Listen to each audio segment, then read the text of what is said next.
One of the most common DMs I get from you guys is how to articulate your thoughts better. You ask me that if you're giving presentations or making video content or whatever, just social conversations maybe, how you can articulate your thoughts in a way that they come across better.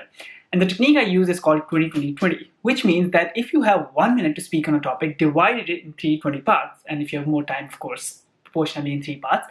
The first 20 is that you give the context and the background build up.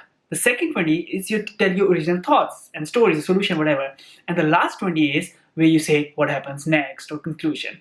And when you structure it like that, you'll see that your tonality, confidence, language, none of that matters as much as the structure. And why is that? Because the listener's mind, our mind is made in a way that if we absorb abstract content, we can't remember anything.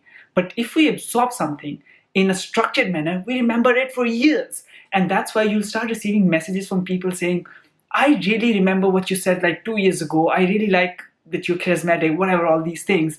But all what you're doing is you're articulating your thoughts in structured manner in 3 parts. This video is done in 20-20-20 as well.